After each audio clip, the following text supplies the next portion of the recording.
జై శ్రీమన్నారాయణ. శ్రీమన్నారాయణీయంలో 18వ దశకం. ఈ దశకంలో పృథు మహారాజు యొక్క చరిత్ర చెప్తూ ఉన్నారు.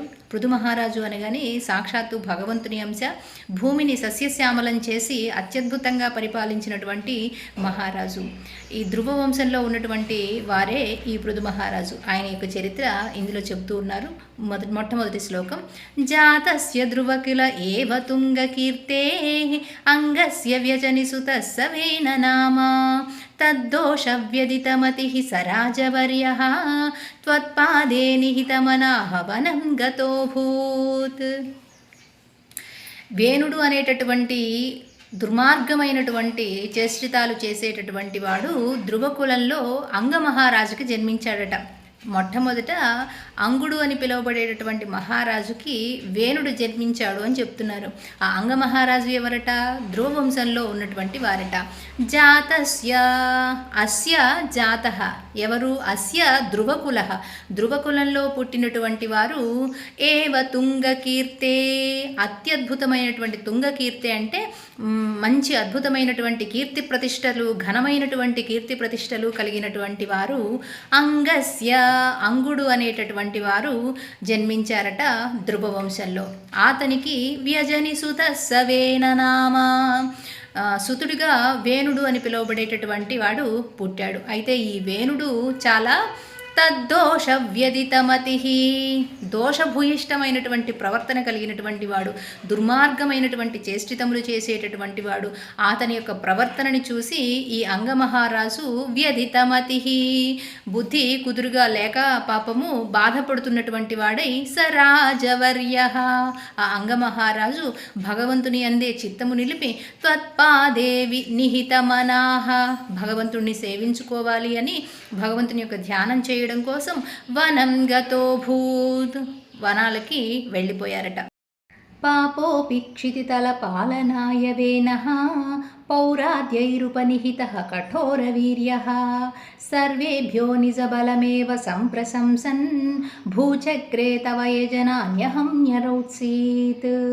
పాపః అపి, పాపాత్ముడైనటువంటి ఆ వేణుడు క్షితితల పాలనాయ వేనః, ఆ భూమినంతటిని కూడా పాలించేటటువంటి రాజు అయ్యి పౌరాద్యైరుపనిహిత, అక్కడ ఆ రాజ్యంలో ఉండేటటువంటి పౌరుల చేత ఎన్నుకోబడ్డాడట, అంటే రాజుగా నియమించబడ్డాడనమాట. కఠోర వీర్య, ఎందుకంటే బలం కలిగినటువంటి వాడు, పాపాత్ముడే దుష్టుడే అయినప్పటికీ కూడా బలం కలిగినటువంటి వాడనమాట. ఆ బలంతో వాళ్ళని రక్షిస్తాడు అని, ఇంక మరి ఎవరూ లేకపోతే రాజ్యాన్ని పరిపాలించేటటువంటి వాళ్ళు ఏ విధంగా కుదరదు కాబట్టి అలాగా వేణుణ్ణి రాజుగా ఎన్నుకున్నారట వాళ్ళు.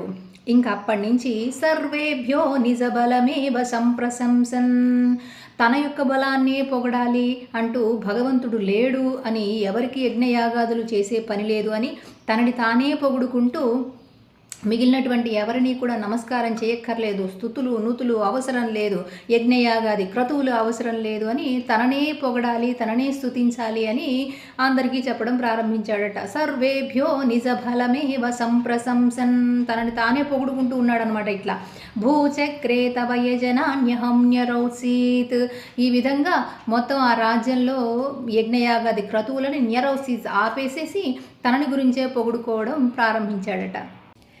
సంప్రాప్తే హితకథనాయ తాపసౌఘే మత్తోన్యో భువనపతిర్న కశ్చనేతి త్వన్నిందావచనపరో మునీశ్వరైస్తైః శాపాగ్నోశలపదశామనాయి వేనః. మంచిని చెప్పాలి అని వచ్చినటువంటి ఆ మునీశ్వరుల దగ్గర భగవంతుడు ఎవరున్నారు, నేనే ఈ భువనములు పరిపాలించేటటువంటి రాజుని, నన్ను మించినటువంటి భువనపతి ఎవరూ లేరు అని భగవంతుడినే నిందించడం ప్రారంభించాడట ఆ వేణుడు.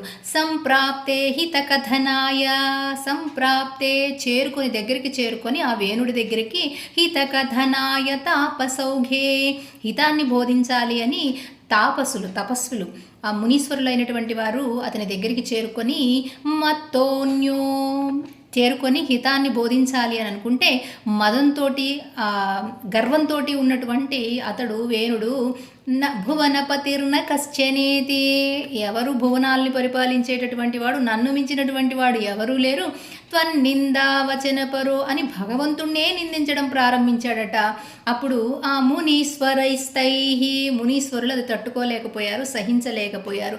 భువనపతిని ఇలా నిందిస్తావా అని శాపాగ్నౌ శలభదశామనాయివేనః, వాళ్ళ యొక్క శాపాగ్నికి ఒక శలభం ఏ విధంగా అయితే దీపపురుగు ఏం చేస్తుందండి, దీపం చుట్టూ తిరుగుతూ దీపాన్ని ఆర్పాలని ప్రయత్నం చేస్తుంది.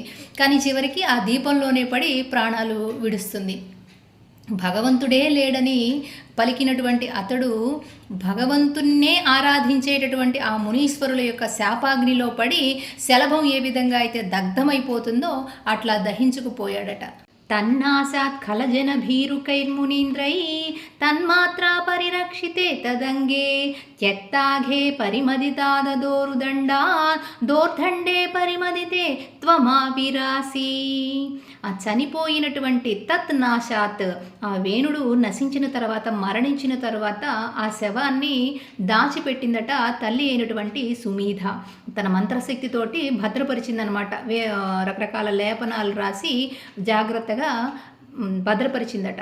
అప్పుడు ఈ మునీశ్వరుల యొక్క తపశ్శక్తి చేత వంశాభివృద్ధి చేయించారు. అతని యొక్క తొడలు మధిస్తే ఈ వేణుడు చేసినటువంటి పాపపు రాశి అంతా కూడా ఒక నల్లగా పొట్టిగా ఉండేటటువంటి ఆకారం బాహుకుడు అనే పేరుతోటి వెలుపలికి వచ్చిందట. ఈ ఆకారము రాజ్యాన్ని పరిపాలించేటటువంటి ఆకారం కాదు కాబట్టి కుదరదని చెప్పేసి వాళ్ళు అనుకుంటుంటే అలాగే నడుచుకుంటూ అరణ్యాలోకి బాహుకుడిగా వెళ్ళిపోయాడట. తర్వాత మరి ఈ రాజ్యాన్ని పరిపాలించేటటువంటి భుజశక్తి ఎక్కడి నుంచి వచ్చింది? భుజాల నుంచి వస్తుంది. అంటే రక్షణ బాధ్యతని స్వీకరించేటటువంటి శక్తి భుజాల నుంచి వస్తుంది. ఆ భుజాలని మధించారట. అప్పుడు భగవంతుడు పృథువు రూపంలో ఉద్భవించాడట. బ్రాహ్మణులు, క్షత్రియులు, వైశ్యులు, శూద్రులు అని 4 రకాలుగా చెప్తారు.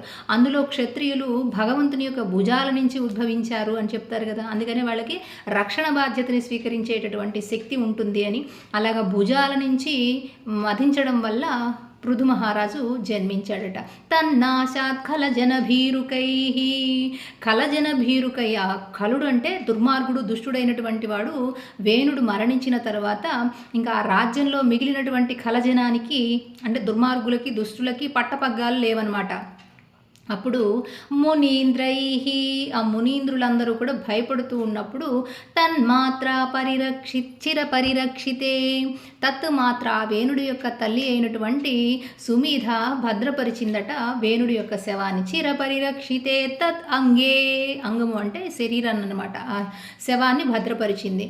అప్పుడు ఆ మునీశ్వరులందరూ కూడా త్యక్తాఘే పరిమదితే, పరిమథనం చేశారట. అంటే మథనం చేయడం అంటే క్లోనింగ్ అంటారు కదా, అలా మథనం చేసి ముందుగా తొడలని పరిమదితాదోరు దండాత్, ఊరువులు అంటే తొడల్ని మదించినప్పుడు అప్పుడు అక్కడి నుంచి బాహుకుడు పుట్టుకొచ్చాడు. వీడు రాజ్య పరిపాలనకి పనికిరాడు అని మళ్ళా ఏం చెయ్యాలి అని అంటే, మరి రాజులకి పరిపాలించేటటువంటి శక్తి ఎక్కడి నుంచి వస్తుంది? రక్షణ బాధ్యత భుజాల నుంచి. ఆ భుజాలని పరిమధితే అప్పుడు చేస్తే త్వమావిరాసి, త్వం ఆవిరాసి అంటున్నారు. భగవంతుడే ఉద్భవించాడట. ఎట్లా అనుకుంటున్నారు భగవంతుడే సాక్షాత్తు అని? శంఖరేఖ, చక్రరేఖ, పద్మరేఖ కనిపించాయట ఆ పృథు మహారాజుకి. సాక్షాత్తు నారాయణుడే ఆవిర్భవించారు అని తెలుసుకున్నారు.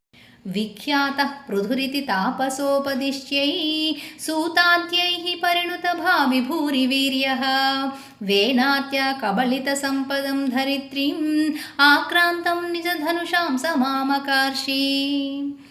వేణుని యొక్క దుర్మార్గమైనటువంటి పరిపాలనతోటి బాగా దుఃఖించినటువంటి పృథ్వీ తనలో ఆ సిరి సంపదలన్నింటినీ కూడా దాచేసుకుందట, కబళించేసుకుందట.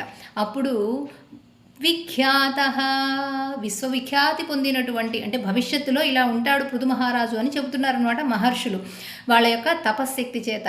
విఖ్యాత పృథురితి, పృథు అని చెప్పబడేటటువంటి ఈ పిల్లవాడు భవిష్యత్తులో తాపసోపదిష్టై, తాపస్సులు వాళ్ళు చేసినటువంటి తపశ్శక్తి చేత దివ్య దృష్టితోటి చూసి చెబుతున్నారనమాట. విఖ్యాతాహ పృథు ఇది తాపసోపదిష్టై, విఖ్యాతి పొందుతాడు ఈ పృథువు అని చెప్పబడేటటువంటి మహారాజు అని వాళ్ళ యొక్క తపశ్శక్తి చేత ఆయన యొక్క గొప్పతనాన్ని చెబుతూ ఉంటే, సూతాద్యై, వందిమాగదులు రాజ్యంలో ఉంటారన్నమాట.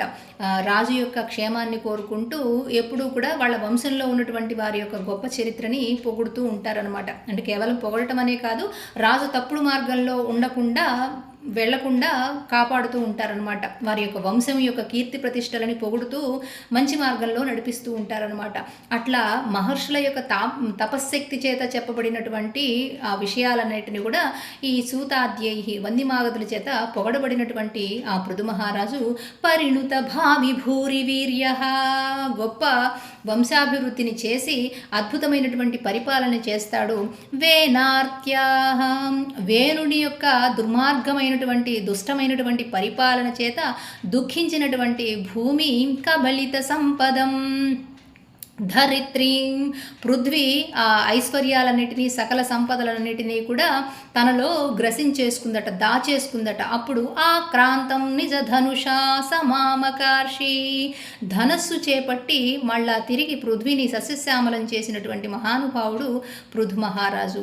రాజ్యాన్ని పరిపాలించేటటువంటి రాజు అంటే భూమిని పరిపాలించేటటువంటి వాడు సత్యవంతుడు, నీతివంతుడు అయినట్లయితే, మంచి కళ్యాణ గుణములు కలిగినటువంటి వాడైతే, దేవలక్షణాలు కలిగినటువంటి దైవిక లక్షణాలు కలిగినటువంటి వాడైతే భూమి సంతోషించి ఇంకా తనలో ఉన్నటువంటి సిరి సంపదలన్నిటినీ కూడా విరివిగా ఇస్తుంది. అలా లేకుండా దుర్మార్గమైనటువంటి పరిపాలనతో ఉంటే ఆ లక్షణాలన్నిటినీ కూడా తనలో గ్రసించేసుకుందనమాట. మళ్ళా తిరిగి దానిని సస్యశ్యామలం చేసి సకల ఐశ్వర్యాలని ఈ జనులందరికీ కూడా వసంగినటువంటి విశ్వవిఖ్యాతి పొందినటువంటి వాడు పృథు మహారాజు అని చెప్తున్నారు.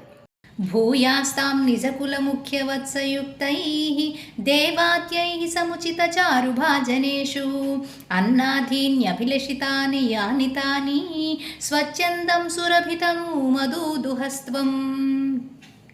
భూమాత తన యొక్క సారాన్నంతటినీ కూడా కోల్పోయి ఎటువంటి పంటలు లేకుండా ప్రజలందరూ కూడా ఇబ్బందులు పడుతూ ఉంటే అసలు ఈ భూమిలో సారవంతం ఎంతవరకు ఉంది అని పరీక్షిద్దామని స్వామి ధనస్సు చేపట్టి వెళుతూ ఉంటే భూమి భయపడిపోయి గోవు రూపంలో పరుగు తీయడం ప్రారంభించిందట. అప్పుడు ఎటు వెళితే అటు స్వామి ఎదురొచ్చారట. స్వామి, ఒకనాడు నీవే నీ కోరల మీద నన్ను ఉద్ధరించావు కదా వరాహమూర్తి అవతారంలో అని ప్రార్థించినప్పుడు నేను గోవుగా మారుతాను, మీకు ఎవరెవరికి ఏం కావాలో తీసుకోండి అని కామధేనువుగా మారిపోయిందట భూమాత. అప్పుడు వత్సలుగా దేవతలు మిగిలినటువంటి వాళ్ళందరూ కూడా వత్సలుగా అంటే దూడలుగా అయ్యి దోహనం చేసి తీసుకున్నారట. అదే ఇక్కడ చెబుతున్నారనమాట. భూయాస్తాం భూయ నిజ కులవత్సయుక్తై, దేవతలందరూ కూడా వాళ్ళ వాళ్ళ అధిపతులందరూ కూడా ఒక్కొక్కళ్ళు ఒక్కొక్క దూడగా మారి వత్సలుగా మారి కామధేనువు నుంచి పాల రూపంలో స్వీకరించారట.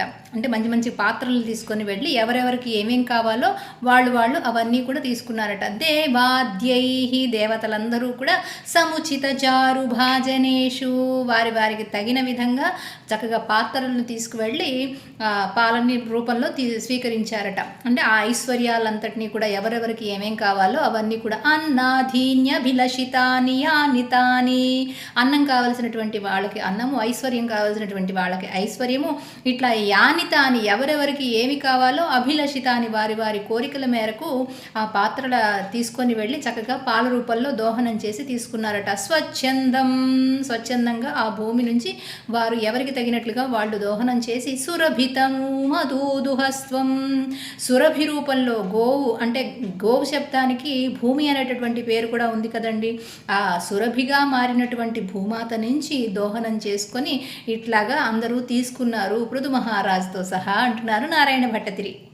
ఆత్మానం యజతి మఖస్త్వైత్రిధామన్ ఆరబ్ధే శతతమవాజి మేధయాగే స్పర్ధాళు శతమకయేత్యనీచవేషో హృత్వా స్వం తవ తనయాత్ పరాజితో భూత్. అశ్వమేధ యాగాలు 100 చేశారట. 100 చేస్తే ఇంద్రుడికి ఆ పదవి లభిస్తుందనమాట. ఈ 100 అశ్వమేధ యాగాలు ఎక్కడ చేస్తే నా ఇంద్ర పదవికి ఎక్కడ ఆటంకం కలుగుతుందో అని నీచ వేషం వేసుకొని ఆ అశ్వమేధ యాగం జరిగే చోటికి వచ్చి ఒక పక్కన యజ్ఞం జరుగుతుంటే ఈ యజ్ఞాశ్వాన్ని అపహరించాలని చూశాడట ఇంద్రుడు. అప్పుడు పృథు మహారాజు యొక్క తనయుడైనటువంటి విజితాశ్వుడు అతనిని ఓడించి అశ్వాన్ని తీసుకొని వచ్చాడట. ఆత్మానం యజతి. సాధారణంగా భగవంతుడిని పొందడం కోసం, భగవంతుని యొక్క అనుగ్రహం కోసం యజ్ఞాలు యాగాలు చేస్తాడు. అయితే ఈ పృథు మహారాజు ఆత్మానం, తనే కదా, భగవత్స్వరూపమే కదా, తనని తానే తెలుసుకోవడం కోసం, తనని తానే పొందడం కోసం యజతి మఖై, యజ్ఞాన్ని చేశావు స్వామి. త్వయిత్రిధామన్, ముల్లోకాల్ని పరిపాలించేటటువంటి హే భగవన్. ఆరబ్ధే శతతమ వాజిమేధయాగే, ఆరబ్ధే ప్రారంభించారు 100వ అశ్వమేధ యాగం చేయడం. వాజిమేధయాగే, అశ్వమేధ యాగం చేయడం కోసము. స్పర్ధాళు, అయితే ఈ యజ్ఞాశ్వాన్ని వదిలిపెడితే అది ఎంత దూరం వెళితే అంత దూరము వాళ్లే ఆ రాజ్యాన్ని పరిపాలించాలన్నమాట. ఒకవేళ ఎవరైనా ఆటంకపరిస్తే ఆ అశ్వాన్ని యుద్ధం చేసి గెలుచుకోవాలన్నమాట. అలా ఇప్పుడు ఆ అశ్వాన్ని ఆపకుండా దాన్నే అపహరిస్తే ఇంకా చేయగలిగేది ఏమి ఉండదు కదా. అందుకని స్పర్ధాళు, స్పర్ధ కలిగినటువంటి వాడై, ఈర్ష కలిగినటువంటి వాడై, శతమఖ అంటే 100 అశ్వమేధ యాగాలు చేసి ఇంద్ర పదవిని చేపట్టినటువంటి ఇంద్రుడు ఏత్య నీచవేషో, నీచవేషంతో హృత్వాస్వం, ఆ యజ్ఞాశ్వాన్ని అపహరించాడట. అప్పుడు తవ తనయాత్ పరాజితో భూత్, విజితాశ్వుడు ఆ అశ్వాన్ని మళ్ళా తిరిగి తీసుకొని వచ్చాడట. దేవేంద్రం ముహురితి వాజినం హరంతం వహ్నౌతౌ మునివరమండలే జుహూషౌ రుంధానే కమలభవే క్రతో సమాప్తౌ సాక్షాత్వం మధురిపుమైక్షదా స్వయం స్వం. మళ్ళా తిరిగి ఈ ఇంద్రుడు యజ్ఞాశ్వాన్ని అపహరించాలని చూశాడట. దేవేంద్రం ముహుహు ఇతి, ఆ దేవేంద్రుడు అంటే ఇంద్రుడు ముహుహు ఇతి మళ్ళా తిరిగి వాజినం హరంతం, ఆ అశ్వాన్ని యజ్ఞాశ్వాన్ని తిరిగి మళ్ళా హరంతం అపహరించాడట.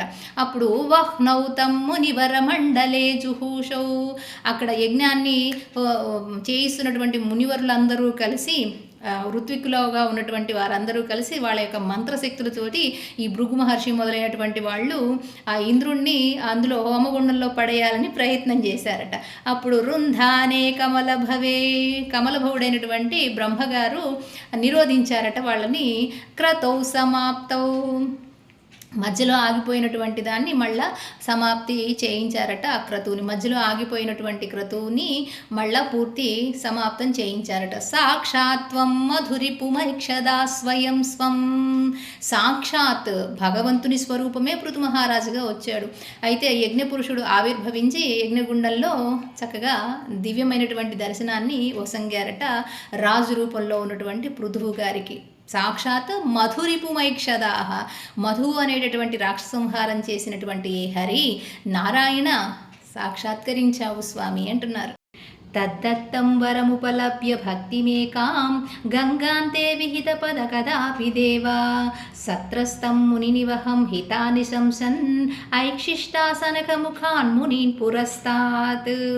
ఆ యజ్ఞపురుషుడిగా భగవంతుడు విశ్వం విష్ణు వషట్కార స్వరూపుడైనటువంటి యజ్ఞస్వరూపుడైనటువంటి భగవంతుడు సాక్షాత్కరించిన తర్వాత వరాం ఉపలభ్య, వరాన్ని పొందారట పృథు మహారాజు. తద్దత్తం భగవంతుని చేత వరాన్ని పొందినటువంటి వరముపలభ్య, ఏమని వరం పొందారట? భక్తిమేకాం, శ్రేష్టమైన భక్తిని, పరాభక్తిని, ఏకభక్తిని, ముఖ్య భక్తిని పొంది వరముపలభ్య గంగాంతే విహిత పద, గంగా నది పరివాహక ప్రాంతానికి వెళ్ళారట. అక్కడ కదాపి దేవా, ఒకనాడు హే భగవన్ సత్రస్తం ముని నివహం, సత్రస్థం యజ్ఞయాగాది క్రతువులను కొనసాగించుకుంటూ ముని నివహం హితాని శంసన్, హితమును పలుకుతూ ఆ మునీశ్వరులందరికీ చక్కగా హితాన్ని బోధిస్తూ ఐక్షిష్టాహ, ఒకనాడు చూశారట ఎవరిని? సనకముఖాన్, సనక సనందనాథుని మునీన్ పురస్తాత్, వారి ఎదురుగా వచ్చినట్లుగా దర్శించారట. ఆ సనక సనందనాథులు కనిపించారన్నమాట పృథు మహారాజుకి. విజ్ఞానం సనకముఖోదితం దదానః స్వాత్మానం స్వయమగమో వనాంతసేవి తత్తాదృక్ పృథువపురీశ సత్వరం మే రోగౌగం ప్రశమయ వాతగేహవాసిన్. అలా సనక సనందనాది మహర్షుల ద్వారా విజ్ఞానాన్ని పొందినటువంటి వారు విజ్ఞానం సనకముఖోదితం, సనక సనందనాదుల యొక్క ముఖము ద్వారా విజ్ఞానాన్ని పొందినటువంటి వారై దధానః పొందిన వారై స్వాత్మానం ఆత్మానం తన యొక్క తనయులకు ఇంకా రాజ్యభారాన్ని అంతటినీ కూడా అప్పజెప్పి స్వయమగమో వనాంతసేవి స్వయంగా వనాలకి ఏగారట, అంటే వనాలకు వెళ్ళిపోయారనమాట అక్కడి నుంచి. అప్పుడు ఆ స్వామి సాక్షాత్కారం పొంది ఇంకా అంతర్ధానం అయ్యారనమాట, అంటే మోక్షాన్ని పొందారు. తత్తాదృక్ పృథువపురీశ అటువంటి పృథు మహారాజు తనువులో ఉన్నటువంటి హే భగవన్ సత్వరం మే వెంటనే రోగౌగం ఈ రోగముల యొక్క ఔఘముల సమూహాల్ని ప్రశమయ నశింపచేయవయ్య వాతగేహవాసిన్ గురుమరుత్పురేశ గురువాయూరప్పనే కృష్ణ పరమాత్మ తొలగించవా అంటూ ప్రార్థిస్తూ నారాయణ భట్టతిరి ఈ దశకాన్ని సంపూర్ణం చేస్తున్నారు.